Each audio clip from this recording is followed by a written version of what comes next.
And so it just gives me great pleasure today to be able to introduce the 45th President of the United States, Donald Trump. Mr. President.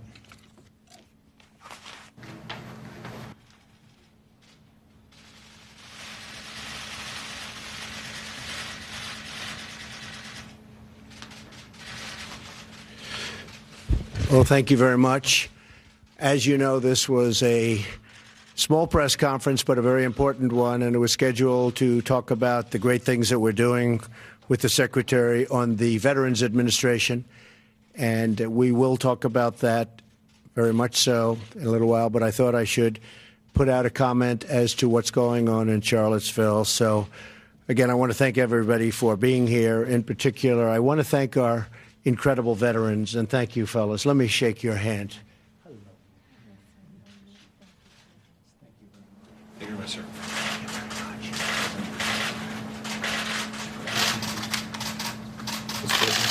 Thank you very much, sir. Thank you, Mr. President.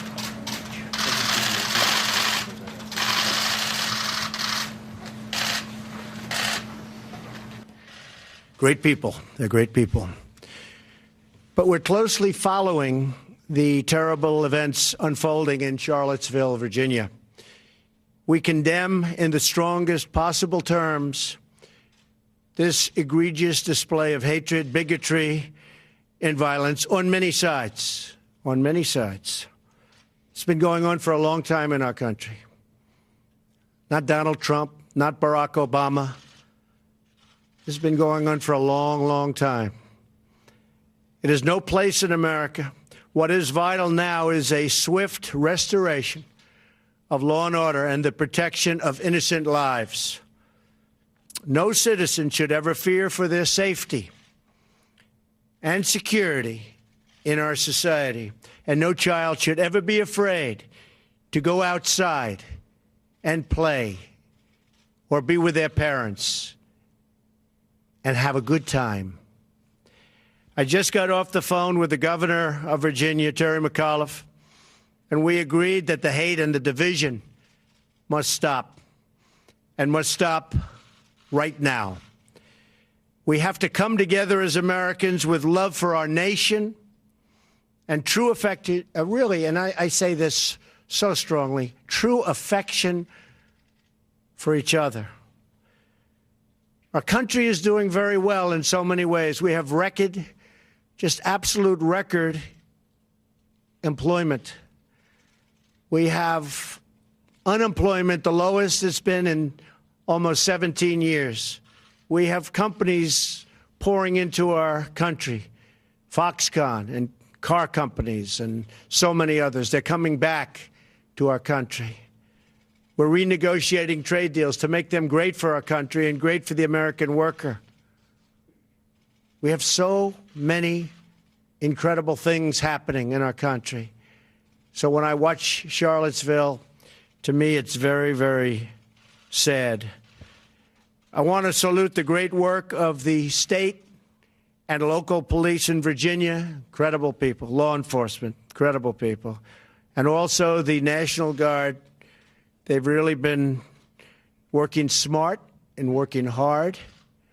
They've been doing a terrific job. Federal authorities are also providing tremendous support to the governor. He thanked me for that. And we are here to provide whatever other assistance is needed. We are ready, willing, and able. Above all else, we must remember this truth.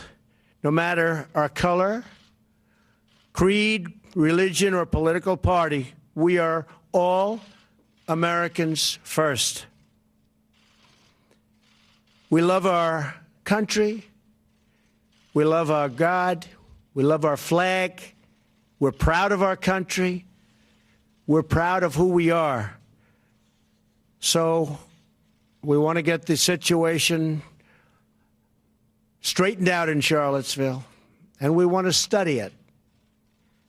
And we want to see what we're doing wrong as a country where things like this can happen. My administration is restoring the sacred bonds of loyalty between this nation and its citizens. But our citizens must also restore the bonds of trust and loyalty between one another. We must love each other, respect each other, and cherish our history and our future together. So important. We have to respect each other. Ideally, we have to love each other. And now to the Veterans Administration, where I'm so proud of David Shulkin and the job you've done, what you've done in such a short period of time. I think you folks would attest to it. If anybody disagrees, you can leave the room right now. But David really has. He's a star, what he's been able to do. So, David, I'd like to thank you very much for your leadership and for the profound improvements to the VA services that you've made in such a short period of time. Today is another milestone in our work to transform the VA, where we're doing record-setting business, including something called the Accountability Act, where David and his executives can now hold people accountable for doing a poor job and say, you're fired. You do a poor job for our veterans, you're fired.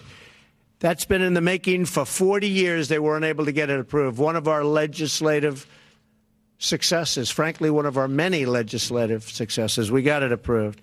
And I know, David, it's making life a lot better, and people are working a lot harder because of it. In a few moments, I will sign the VA Choice and Quality Employment Act of 2017. This bill will ensure that veterans continue to have the ability to see the doctor of their choice, so important, and don't have to wait or travel long distances for care. And during the campaign, I kept talking about it. People, these great, incredible veterans, our finest, they're waiting on line for 7 days, 9 days, 14 days for ailments that could be fixed quickly, and they end up dying of things that could be taken care of very, very routinely. And I said, that's never going to happen when I'm president. And I said, even at the time, before having tremendous research given to me, and after the research was given, it was still back to the same basic common sense. Why can't they go out and see a doctor? If they have to wait 7 days or 14 days online, why can't they see a doctor?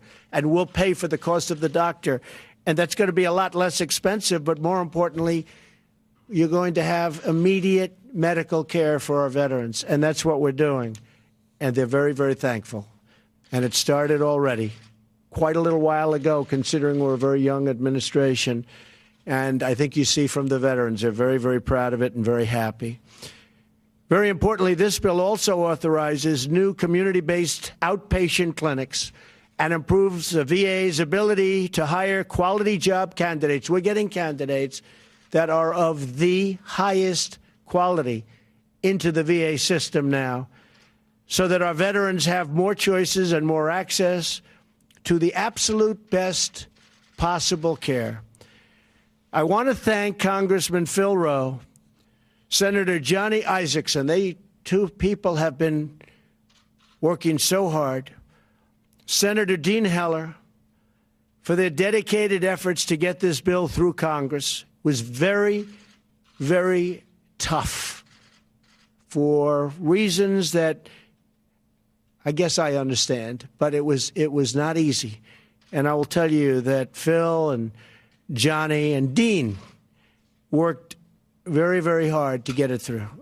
And by the way, I can also say others, and even some Democrats. You want to say their names? Sure. Go ahead, say their names.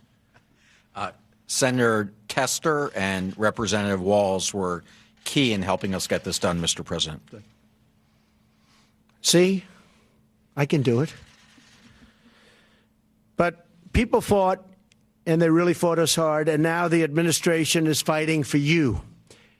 We're working night and day to ensure our brave veterans are provided with world-class treatment, which is what they're getting, world-class treatment. And by the way, again, we're here for just a little more than 6 months.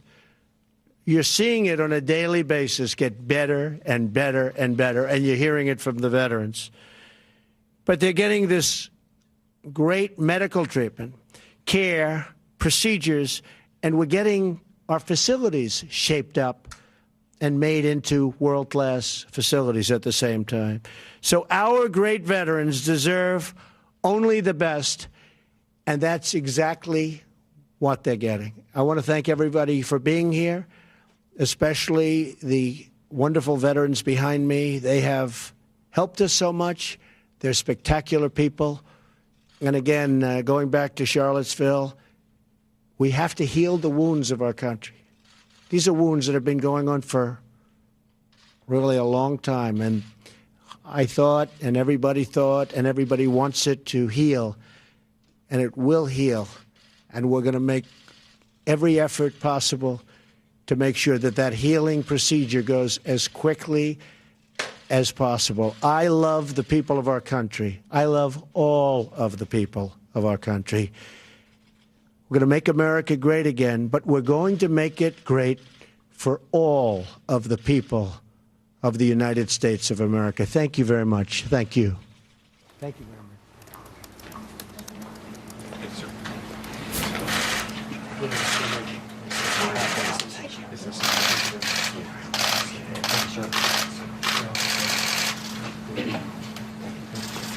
Thank you, everybody.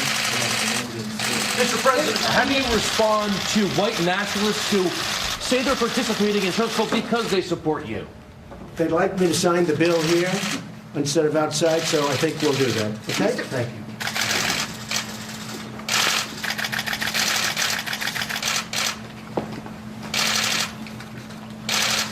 The question is who's getting the pen? CBA. Who's getting the pen? Come on. You folks argue about it. Okay? Let me know.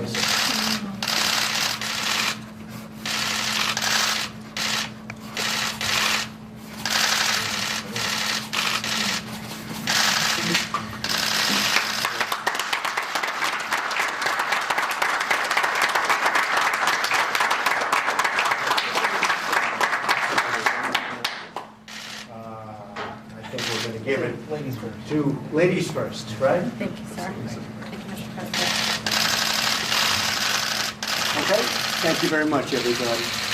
Mr. President, the white nationalists Mr. President, do you want the support of these white nationalist groups who say they support you, Mr. President? Mr. President, have you denounced them strongly enough? a car-piloted group of people, would you call that terrorism, sir? And there you have it, the president addressing first and foremost the VA bill that he just signed, essentially extending rights to veterans, something that he had campaigned on. He talked much about the fact that veterans and those who are abused by the system, those abusers should be fired. And he wanted to make sure that law and order essentially was held to those people within the VA system that has sort of turned it into a broken system with so many veterans that have been neglected through the years. Also giving veterans the option to choose whichever doctor they may want in order to get the best care possible, even if that means traveling outside of their immediate area.